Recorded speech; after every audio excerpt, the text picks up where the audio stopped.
Good morning, everybody. How y'all doing? I'm just up early in the morning having some coffee and getting ready to start my little task list. I got a few things I gotta do before I can start live streaming. You know, cause you gotta stay focused. Like I gotta catch the laundry up. I already this morning I already went out there and put some laundry in the washing machine. Got the next load ready. I took some trash out. You know what I'm saying? Just be responsible. Don't always leave it for somebody else to do. That's just a little food for thought. If y'all hungry, eat it up, man. So if you see tasks they got to get done, even if you don't always do them. Like my wife is the one that always does laundry because leave it to me, the clothes will pile up and it'll be dirty. But she's been asking me to help out a little bit, so I've been trying to make a little bit more better effort to help out. Like before I start playing the game, because like I'm really chasing my dream of a content creator and a live streamer. So I'm always on my phone. I'm making videos, I'm editing, I'm playing the game so I can edit. I'm always got something going on.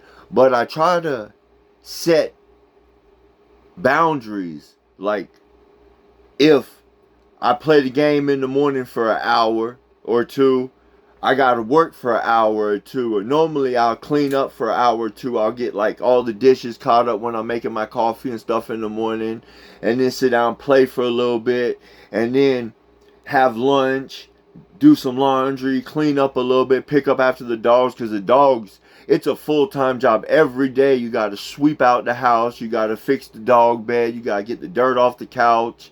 It's just a bunch of stuff. You gotta pick up the trash in the yard because the dogs. And a big thing is I gotta fix the shed, because tell y'all a story. Way back in the day when I got out of prison, I was 19. And actually, no, it was before I went to prison. It was a program. No, was it prison? I think it was prison. Or it was a program or something. And anyways, I got out. It was a program. I got out, and because me and my dad lived together always, and my brother lived with my grandpa. And me and my dad I lived with my father in Rockledge, and my brother lived with my grandpa in Cocoa. So my dad went through a divorce, and the house got sold and stuff like that. So we all moved back in with my grandpas. So it's my grandfather, my dad, my older brother, and me. And it's a small little house. So there's a shed out back. So me and my dad turned half the shed, like a 10 by 10 room. Or 10 by 10. It was a 10 by 20 shed. We turned half the shed into my room. So we put linoleum down, we put insulation, we put a window unit in the wall. You know what I'm saying? And it already got power and stuff run to it, so it's really straight. It was just a place to crash because I had nowhere to sleep. So when we took a window and cut it into a door and put a little plywood door. And crazy thing is, when we turned the shed into my room, I acquired a 150-gallon fish tank. I was a badass jit. My dad told me to go look at this house they were looking at to buy, him and his wife, God bless the dead, or his fiance. They never got married. So they told me to go look at this house. It was out in the country. So when I go out there, I see this big stupid fish tank. Big stupid, like 150 gallons. You know what I mean? So after I check out the crib, somehow I just got this big old fish tank just figured out way in the back of the truck. You know what I mean? So it ended up going in the shed, and I had this fish tank in the shed. It took up most of the shed, but it was a big wall. I put a piece of glass. It was a glass table. I put it I built this stand out of 2x6s or 2x12s. And I had the fish tank there, and then I found this. It was like a coffee table, but it was big glass, thick glass. And so I picked the aquarium up. I drained the water, picked the aquarium up. I put it under the aquarium and set it back down on there and filled it back up with water. And it was like a glass bar sticking out the edge of the aquarium. So it was like a little place to eat or do whatever. And I had a couple bar stools right in the corner of the shed. It was about as big as a table. So it turned out perfect. And I made a bunk bed up high. You had to climb up on it. I made a little step, like a little stoop. You climbed up there, and I had a couple chairs, and you get up in the bed because I had the TV above the fish tank. So the TV was up high, so I had the bed up high because I had to put some, what's it called, some things to hang the clothes under the bed because I had nowhere for clothes. I didn't even have room for a dresser, really. You know what I'm saying? So I had one little dresser in the corner, but it wasn't really big.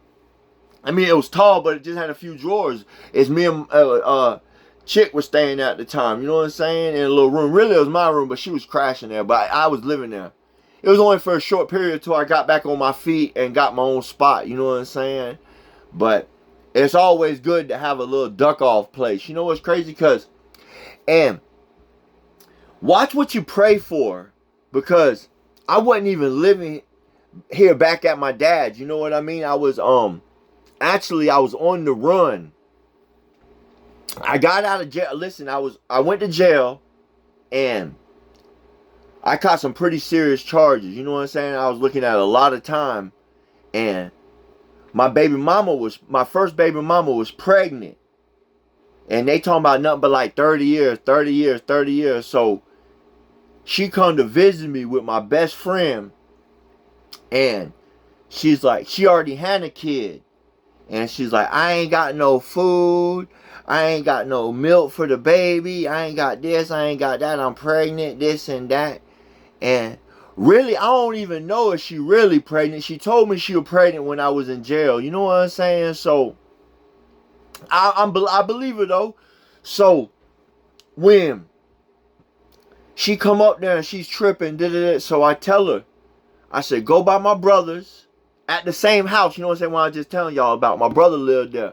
He had his own room, and I used to have a safe in his closet. You know what I'm saying? So she didn't know my baby mama. I was living with my baby mama at that time. We were living in a different location, but like I said, I always had a spare room to crash in, a extra safe with money and stuff in it. You know what I'm saying? So you can't have all your birds in the same basket. You know what I'm saying?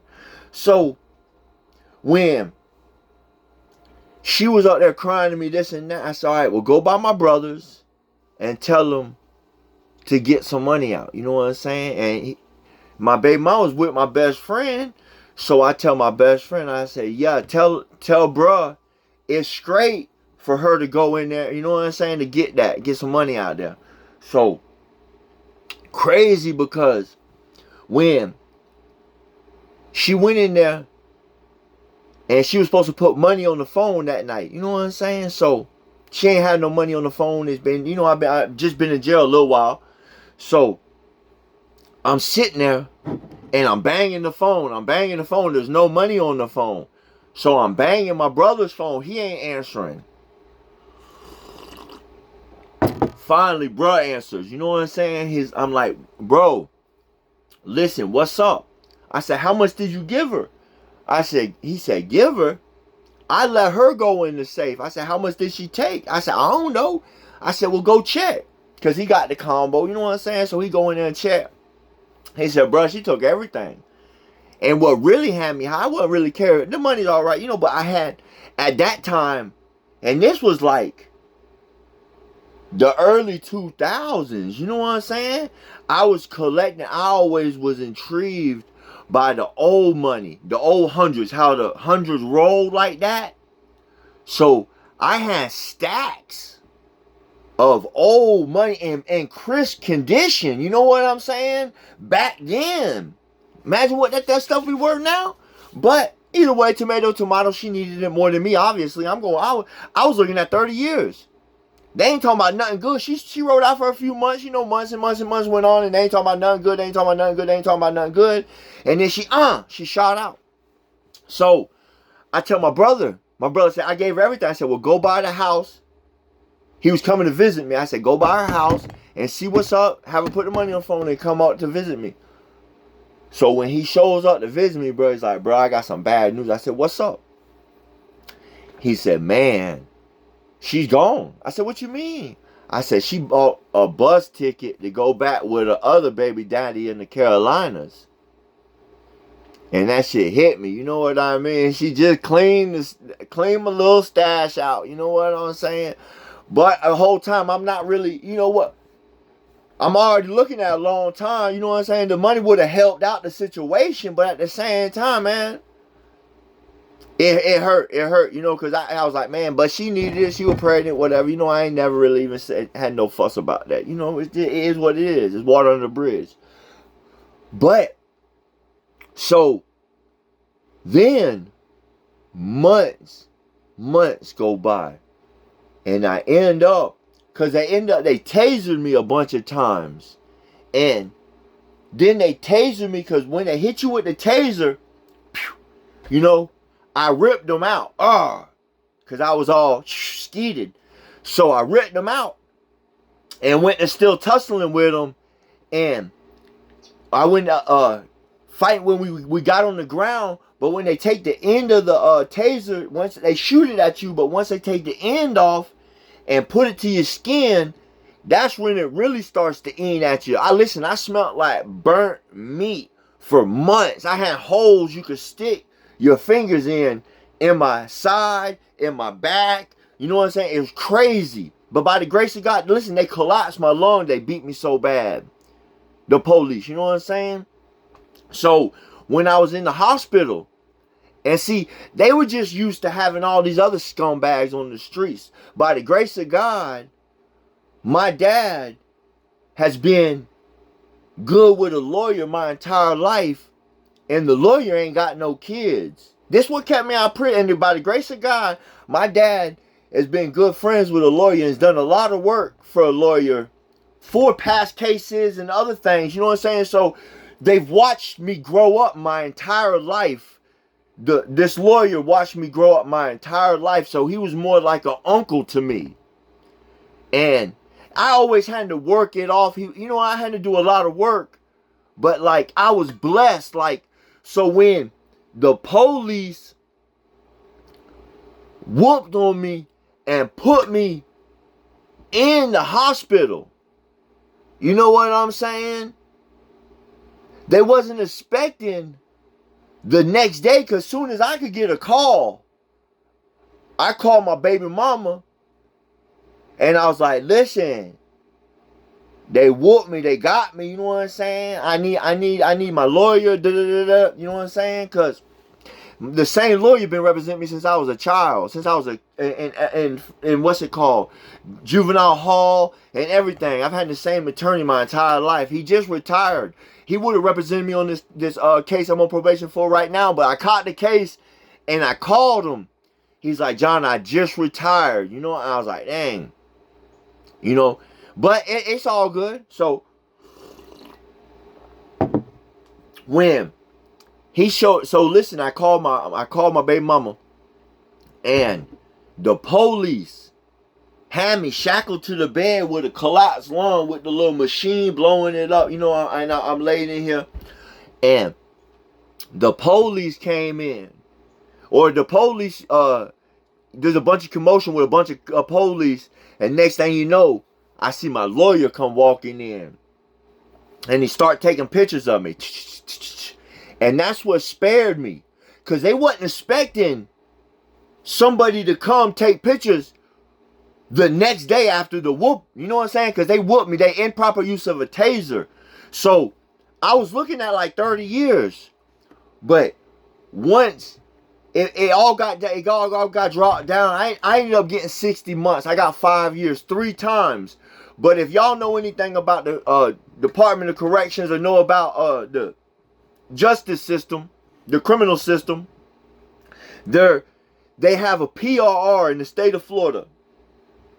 You sign a PRR saying, I won't commit, and it's a big stupid paper like this, you won't commit none of these felonies or the felony that you went to prison for.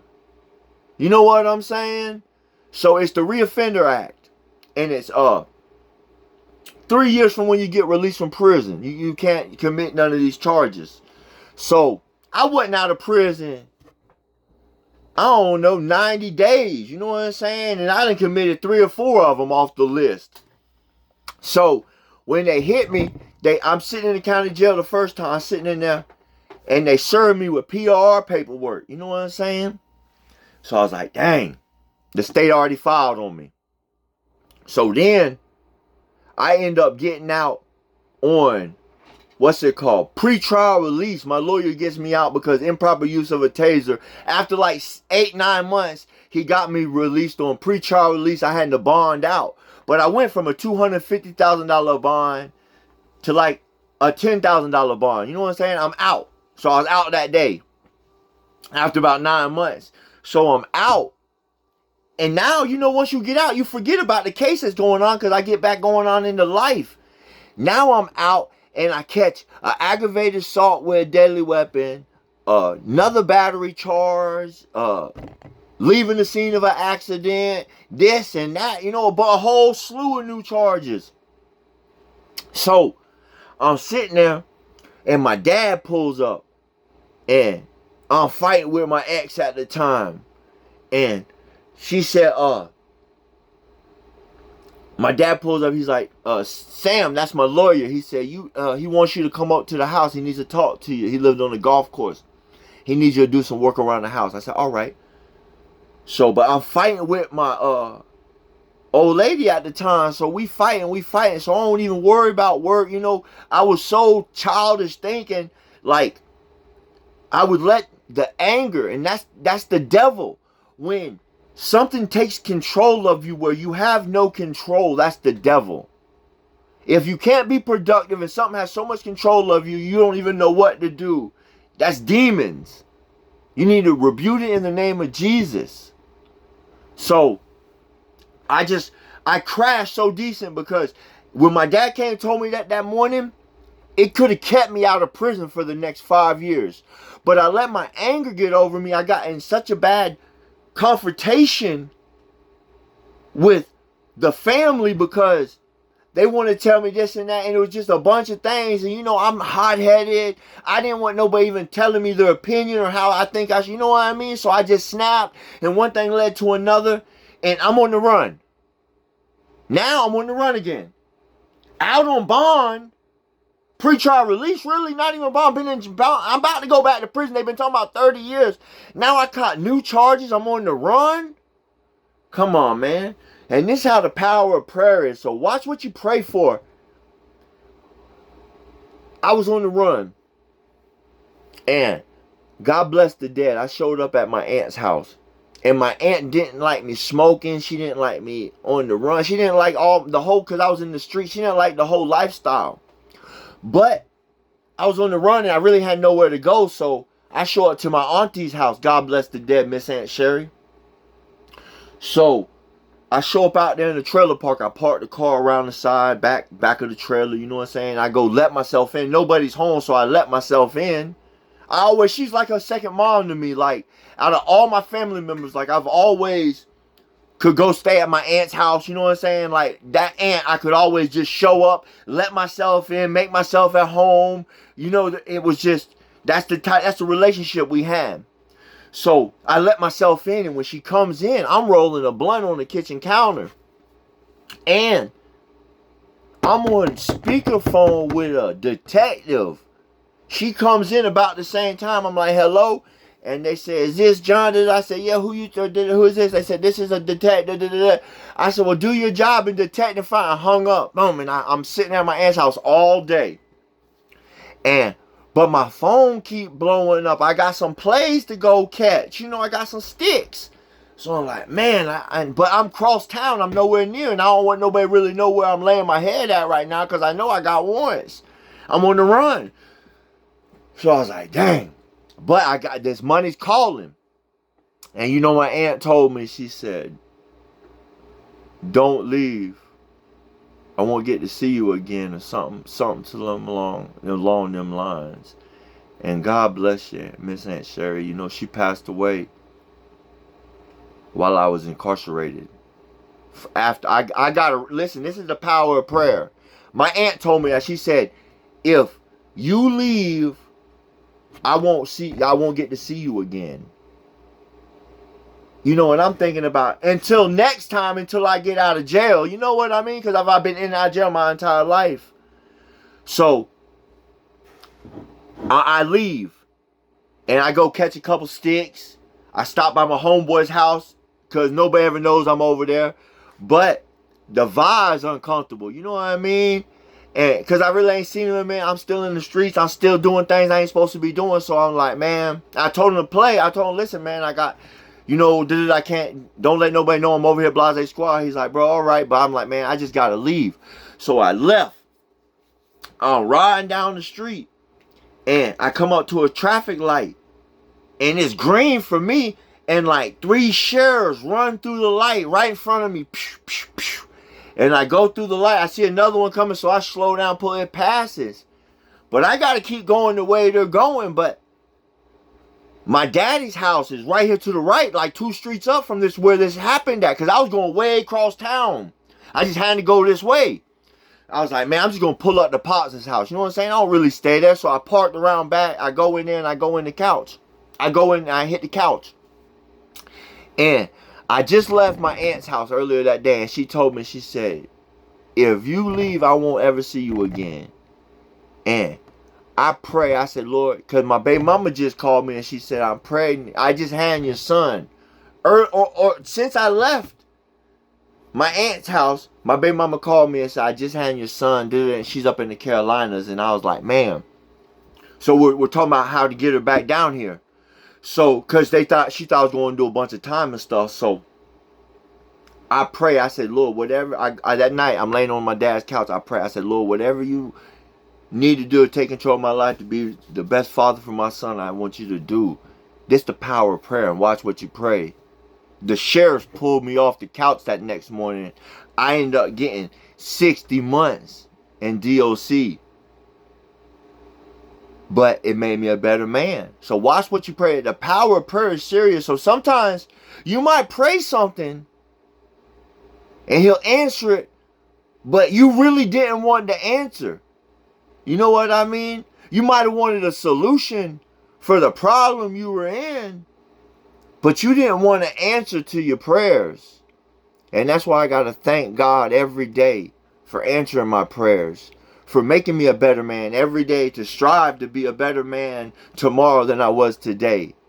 That's the goal. And treat people how you want to be treated. You see somebody, say kind words. How you doing?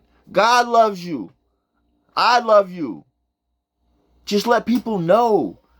A few kind words. It's free. And it brings so much joy to your day. Just think when somebody says something kind to you, how good it makes you feel. I know it makes me feel special. Make me feel good. Because I've always been a fuck up. I've always been in something, doing something I shouldn't be doing. So nobody's ever telling me kind words or encouraging me to do good or to do better or keep up the good work. You never know, man. You know how many people tell me, oh, that really touched me today. Thank you for that. And that's what I'm here for, man. I want to help uplift y'all. Because listen, thank y'all for all the comments, all the kind words, all the uplifting. Because I couldn't do this without y'all. I couldn't have made it this far off of subs without y'all. That's real. Because every time I felt like going back and taking a piece of sub, because that shit was hard. That's one of the hardest things I've ever come off of my life. And I'm on felony probation with a prescription to subs. I could take them. You mean I can legally take these? Come on, man. And I just want to quit because I want to quit. And I told y'all I'm going to quit. I'm done. So y'all are holding me accountable. And thank each and every one of y'all. And I want to hold y'all accountable. I want y'all to think about the whole situation. Because where are we going? We done been there. There's nothing to go back to. Let's keep pushing forward, man. You know, everybody, listen, this a prison story. When I was in prison, they took tobacco out. They put bulletins up on the bulletin board. They put flyers up. Let me rewind that. I was in prison when they took tobacco out, and they put up flyers in the bulletin board about when it was going to quit, when it was going to stop. So, you know, we bought a bunch, we buried a bunch, we hid a bunch in beds, mattresses, everywhere. We stocked up, but you can only stock up so much. So once it came up, a bunch of us said we gonna quit, and there was probably 6 or 7 of us. That I said it again, 6, 7. I hate that. I hate that shit. But people been catching me saying it. I don't even know I say it, but I caught it then. But there was 6 or 7 of us that quit smoking, and out of all of us, now listen, out of all of us now, I'm from a family of OGs. You know what I'm saying? I got my peoples dropping off pounds of tobacco because I'm at a work camp. So they took cigarettes out. That's not, listen, I'm making $2,500 off of a $40 pound bag of pipe tobacco. You know what I'm saying? I told my people, I said, listen, stop sending me money. Just go get 2 or 3 pounds from the head shop of the pipe tobacco and drop it off out here, and I'm straight. It's a lot cheaper on y'all, and I'm making a lot more. I'm making out a lot better. So I'm booming. Through all this, I still had the willpower to quit. Out of everybody that quit with us, nobody quit but me. Nobody stayed true to it. Like, some of them was slim. You know, my one homeboy still fighting with it. He's smoking vapes. We still hang out. Y'all see him. My barber, he was there with me. There's a bunch of, you know, I still hang out with him. We still go out and eat and stuff with a bunch of us. You know, we still get together. Not like we should. And because I got bad into addiction. And listen, I'm looking for a couple of y'all boys that was at Bavard work camp with me. You know what I'm saying? If y'all seeing this, man, message me. Y'all know who I'm talking about. Rob, WG, West Coast. You know what I'm saying? And if I forgot y'all's name, if I ain't say it, you know, there's a few more. But we used to always stay linked up after we got out of prison because we all were doing good. But see, then I went back into the streets and been doing real bad. But now I'm doing good again, so I'm trying to get back all my old contacts and get back locked in. You know what I'm saying? With some good people that got some good testimonies. Because, listen, my dog Rob, he did a bunch of time. You know what I'm saying? He did 20 straight. You know what I'm saying? And he didn't know how to handle me, because when I got to the dorm, listen, the prison I was in, it took me a few years to get transferred, because, you know, when you got 5 or better, 5 to 10, I think, you need, and Florida Department of Corrections, you need 1 year, what's it called? DR free. Discipline or write-ups or whatever they are. You know what I'm saying? You can have a couple CCs, but you can't have so many of the same in a month or whatever. You know what I'm saying? So now listen, the whole time I'm burning, you know what I'm saying? I'm getting tattooed. You know what I'm saying? I'm doing everything you're not supposed to do. And so stupid what you're not supposed to do. I don't put the receptacle in the light. I bought, listen, because I'm pretty handy. My dad's a general contractor. My dad's an electrician. You know what I'm saying? I grew up on a job site. So when I got to the dorm, they had some cell phones, but they didn't know what to do with them. No way to charge them. They used to use the day room and throw a towel over them, over in the trash can, and it was just tripping. So I went out to the electricians, the inmates, and I was like, how much for a receptacle with some wires? You know what I'm saying? And a little star key for the light. And they're like, $20. I said, let me get that. So I went and got it. And I went into, and these people used to, and I was in they called it the White House. It was at, what's it called?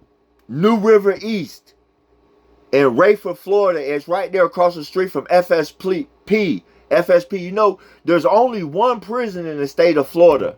I don't care what you say. There's only one prison in the state of Florida. And that's FSP, Florida State Prison. The rest are correctional institutions. Just a little food for thought. So, and New River East is directly across the street from FSP. It was funny because I called home one day and my dad's like, I'm like, what's up, Dad? He's like, nothing. He said, boy, I was up there and they were having the thing because where they execute people in the state of Florida is FSP, Florida State Prison. So they had the news crews in the driveway of New River. And my dad's like, I told everybody that up there in my boy's driveway with them news crews, you know what I'm saying? It was just pretty funny. I guess you had to be there. But so when at FSP they got a small work thing, but they changed it to New River back and forth. But what I was saying is I did a year and some change. Me and my homeboy, my barber. Y'all see my barber? Big shout out to my barber. So we did, he had 10 and I had 5. And we both from the same county. You know what I'm saying? So we get close. We start kicking it. And he worked in the law library. And I was getting these tattoos. So I had the pictures. And the tattoo artist, he said, can you get these blown up? I'm like, yeah, my home team work in the law library. He said, good. He said, get them blown up about the size of dip cans. So I went in there and I got all these blown up. This is my dad, my brother, my mom, my grandma, and this is my best friend. And my grandma and my best friend are the only ones passed away. The rest are still alive. I got family first. Because every time I was falling, my family have their arms out to catch me. Big facts. So, I get my dog to, what's it called? Make these copies for me. So, I start getting these tattoos.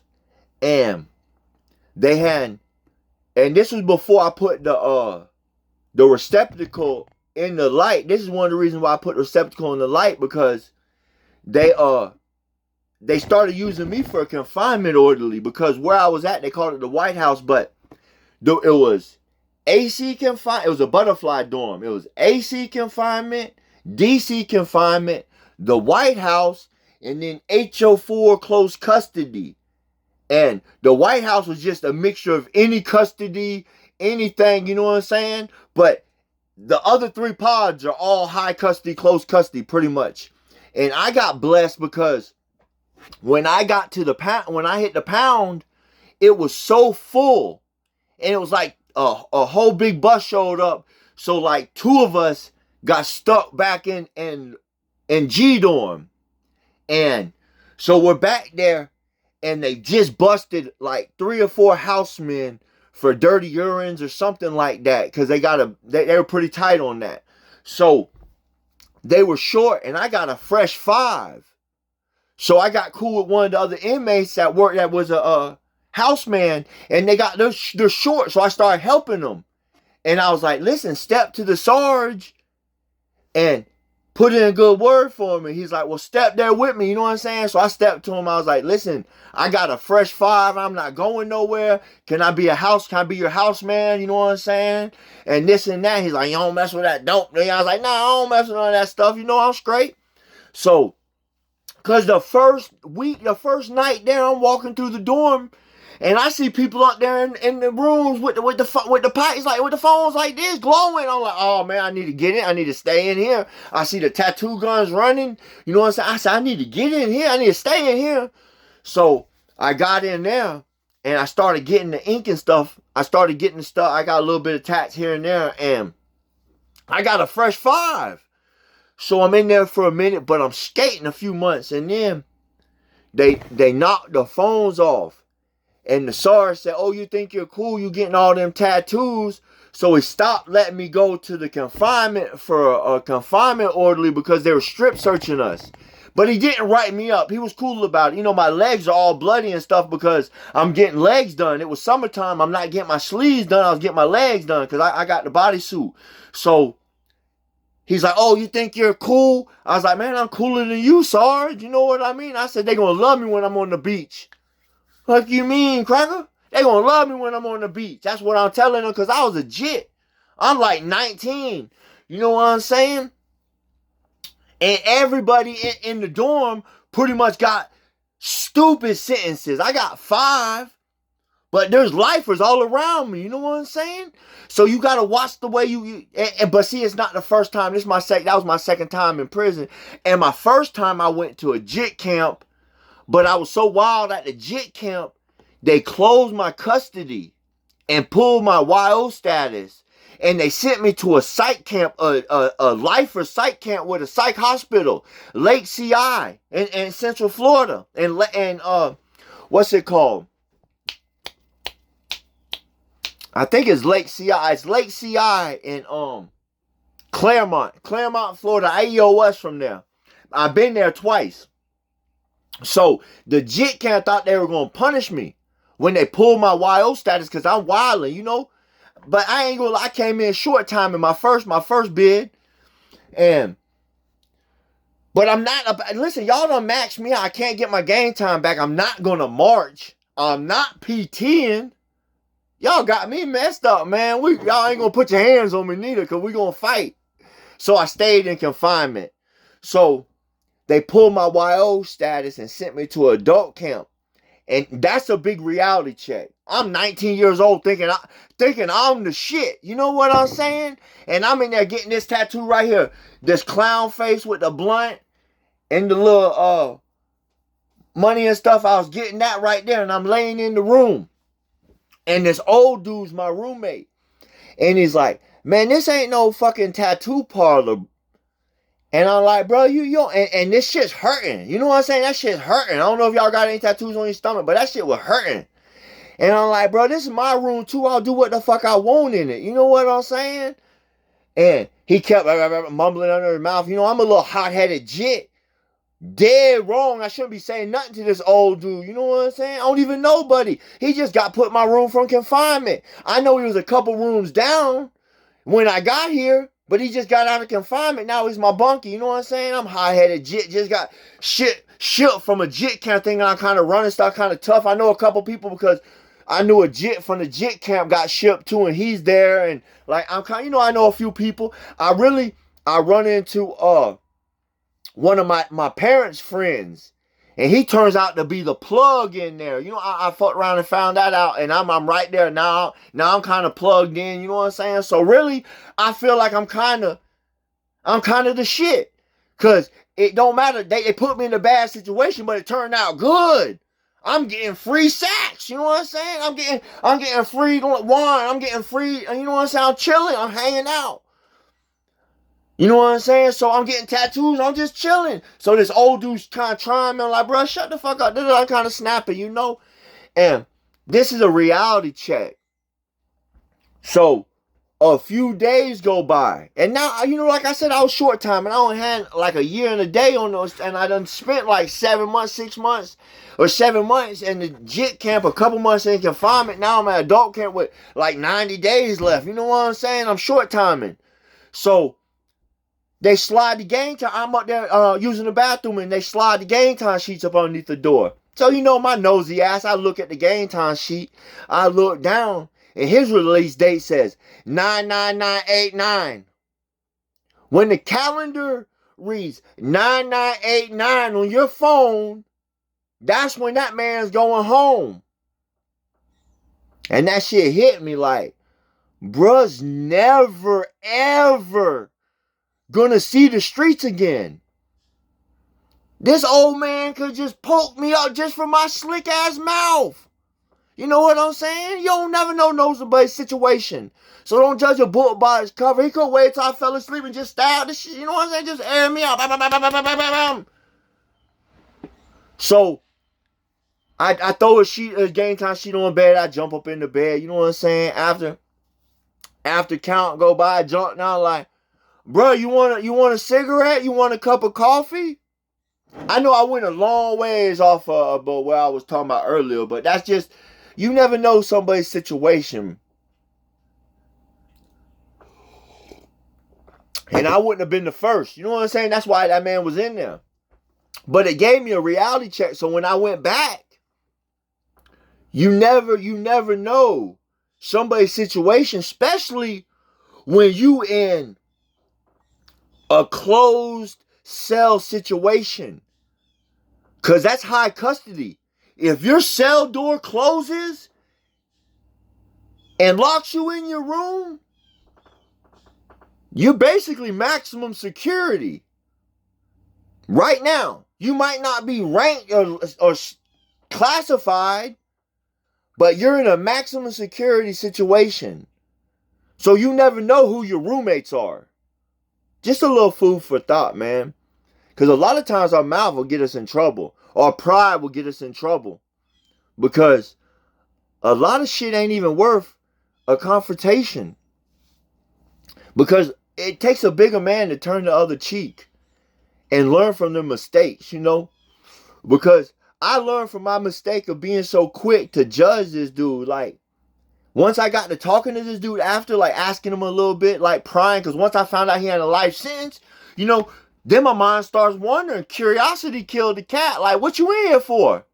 Stuff like that. And dude they had an altercation at the bar. He went to the truck and got the pump. You know what I'm saying? So dude definitely about that life. And he been in that thing since the 80s. And this was like 2006. I think this was like 2005, 2006 was the first time I went to prison. Something like that. Dang, and it's 2026. 20 years ago, I started in DOC. About 30 years ago, I started in DJJ, Juvenile Justice. Department of Juvenile Justice. And I'm still on probation. But you know, I just talked to my probation officer yesterday. If y'all seen the little video I posted yesterday, I had to get ready for my probation. And I went up there and I seen her. And she was just like, keep up the good work. Keep up on the payment. Making the payments. Keep doing this. Keep doing that. And just to go in there and have all, because you know everything she's ever asked me to do, I've done, and done it fast. That's the biggest thing, is listening to what they're asking you to do. If somebody's asking you to do something, do it. Like, I gotta fix the shed. I've been procrastinating because if y'all been staying tuned to watching me and knowing what's been going on, somebody stole all my power tools out of my truck. And I just got all my power tools together. Since I got back sober, I got all my tools together, got everything together. I was starting, because I got my own business, LLC, handyman business, junk removal. And somebody caught me slipping. And it was supposed to be a friend, you know, somebody that, I don't allow many people over here. But he would still come over every now and then because his dad lives down the street on my street. It's a dead-end street. His dad lives down the street. So he would go by and he would stop by sometimes. But he stopped stopping by and I never knew. And then I went to jail. If y'all been staying tuned, y'all know I went to jail for an old case from like 2 years ago. I had driving.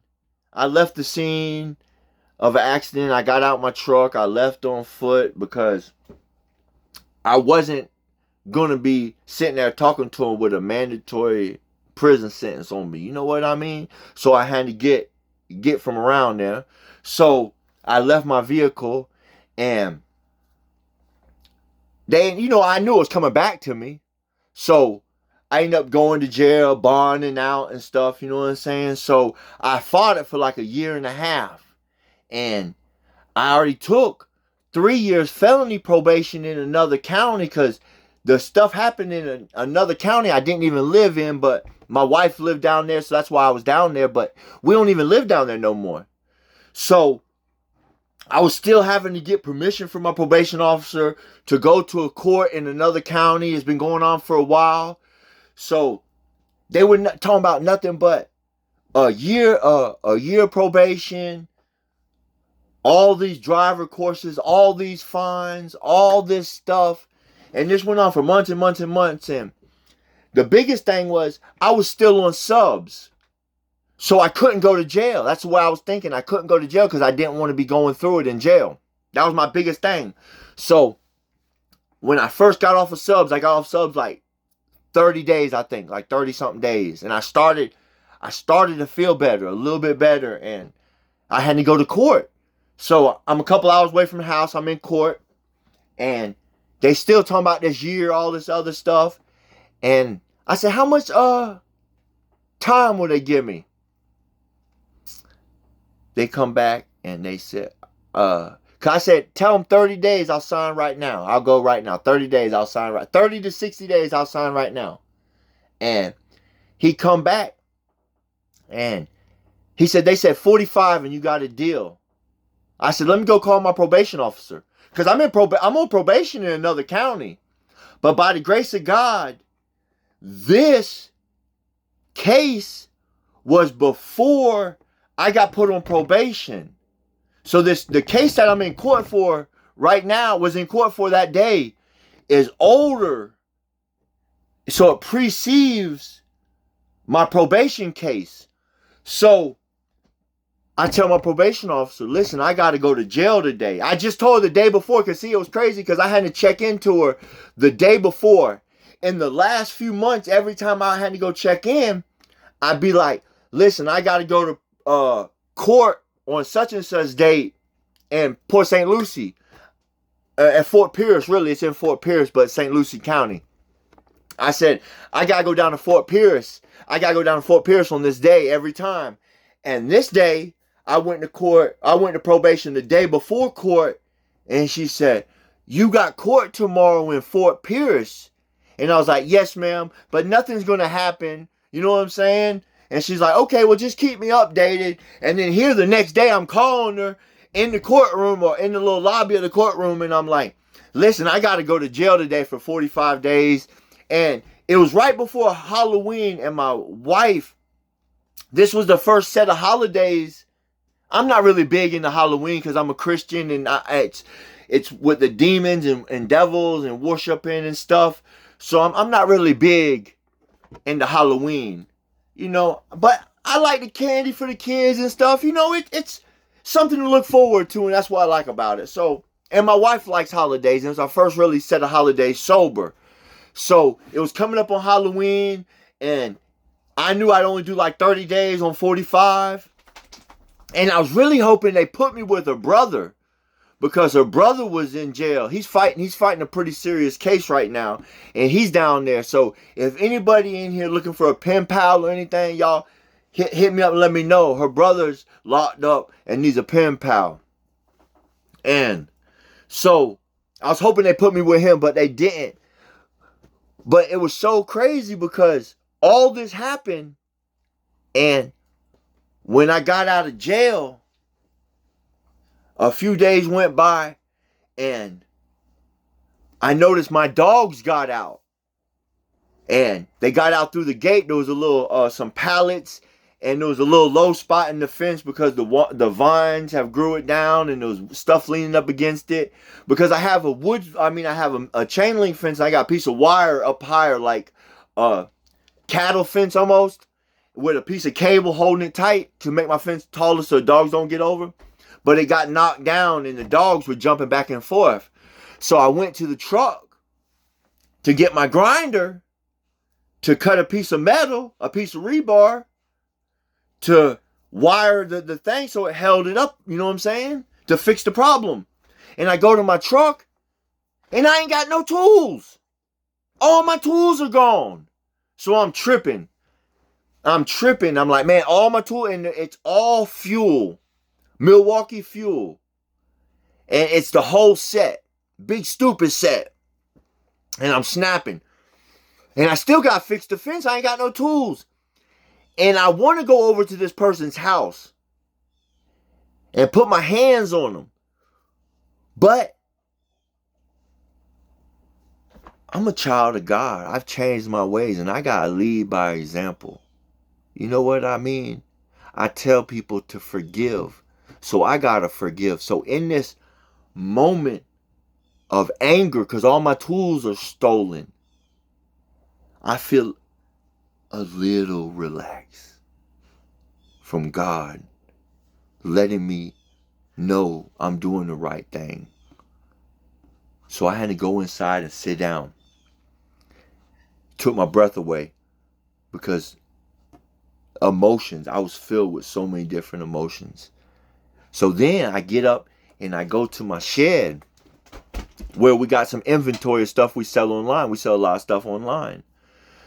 So, because we buy pallets and stuff, so we got tools and stuff like that. And I just sold a big old set of tools at the flea market because we had a spot at the flea market too. And I just sold a bunch of tools and I didn't want to sell them. And I didn't want to sell them. It was a whole kit. But my wife's like, you got so many tools. Why don't you want to sell them? I was like, because the tools, that's my trade. That's my integrity. That's how I make a living. Tools. As long as I got tools, I got money in the bank. That's the way I was raised, you know. I'm very handy. I can fix anything. So now my tools are going out my truck. So I go to my shed. I go in the shed. I had a couple drills, a hammer drill. I had another impact. I had a 24-volt impact in there. You know, brand new in the kit. I go in there. It's gone. It's gone. Some other tools are gone. So now I start looking around. What else is gone? I got a big old weed eater, brand new Craftsman weed eater in the box. I pick up the box. The box is empty. This dude has been cleaning me out. So now the anger really hits me because he knows I'm sober. He knows I'm not letting nobody come by here. He knows. And all this happened from right before I went to jail, or while I was in jail. They caught me slipping because I didn't find out till after jail. And I think it while I was in jail, they were taking advantage of my wife and my mom because they were here left by themselves. So you're supposed to be a friend and you're snooping and you're stealing my shit while you know I'm in jail and you know it's only my mom and them here?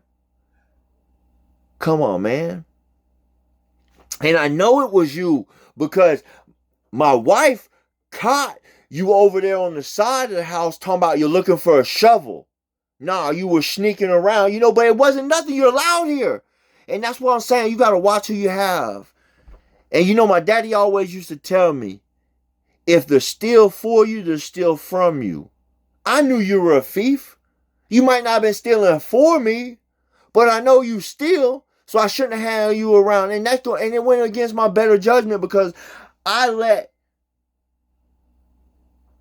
you took advantage of my kindness for weakness. But that won't happen again. But I forgive you.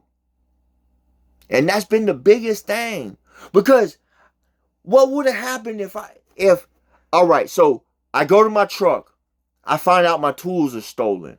I go to my shed. I find out the rest of my tools are stolen. Now, if I go over to who I think did its house, and I put my hands on them, and I probably won't stop. And I'll have so much rage, I probably won't be barehanded. You know what I mean? Piece of rebar, piece of steel. You know, you never know what might be in my hand.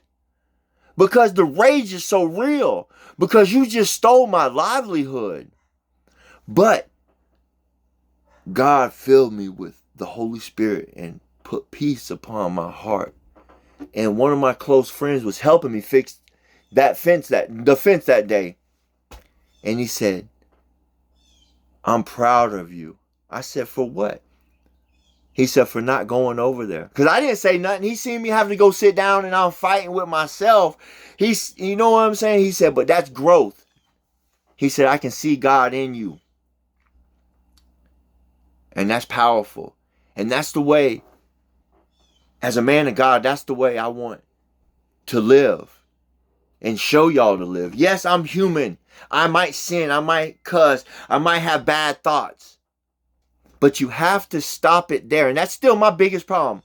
I fight with my flesh and blood every day. I fight with sin every day. But as long as you're seeing the problem and trying to better yourself, that's all I can ask for. That's all you can ask for. You're on the right track.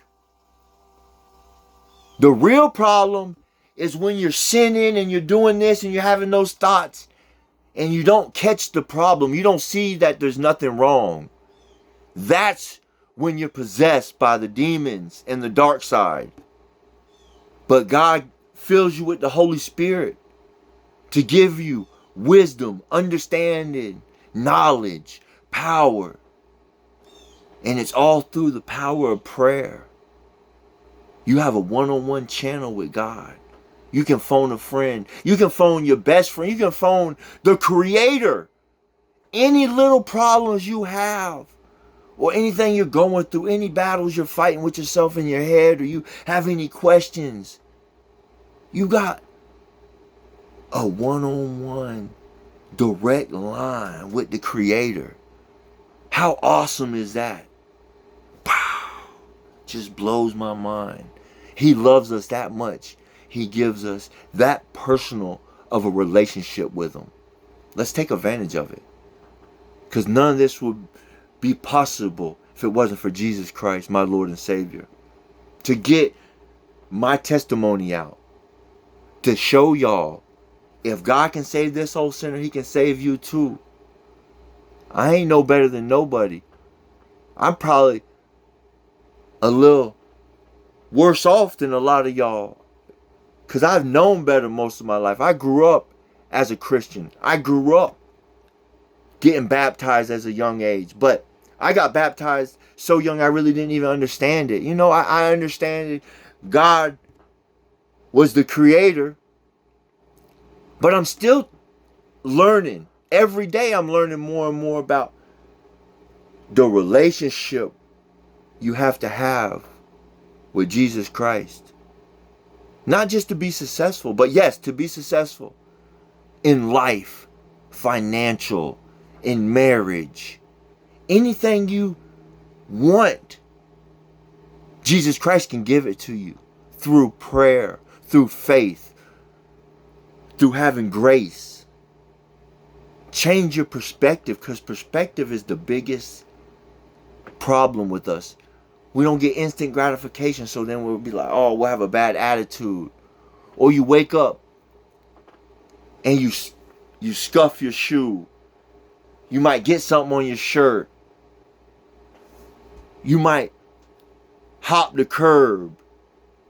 You might back into a trash can. Don't let that shit ruin your day, bruh.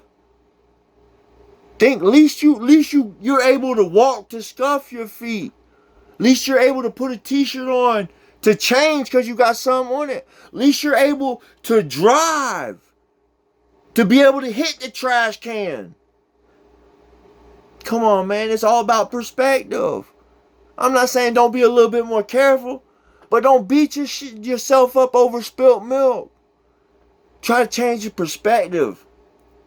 When I wake up in the morning and I'm not really having a good day, I just be grateful. I thank Jesus for giving me the opportunity to wake up this morning. Because you know how many times I probably shouldn't have woke up because of my own doing? But it was by the grace of God. He filled these lungs with oxygen, breath. You know how many times I flatlined? But God filled me with the Holy Spirit, filled me with life again.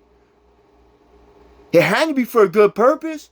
He ain't keep saving this old sinner. Listen, I've been Narcaned over 30 times, probably 40 times. That's nothing to brag about. I'm not bragging. But the gospel be a greater good. Y'all need to listen to this testimony. I'm a 3-time loser. I'm supposed to be incarcerated right now. Doing mandatories. With them Bo Wrinkle ass, you know, them football number dates. But by the grace of God, I'm here right now getting my testimony out. I just wanted y'all to hear God loves you. God cares about you. He wants to build a relationship with you. He wants you to build a stronger relationship with him. And if you don't have a relationship with him, he wants you to build one with him. He's there to listen, and he's there to help. He can't help you if you're not seeking him for help. Just a little food for thought. I hope y'all have a blessed day. God loves you, and John Lee, stay prayed up.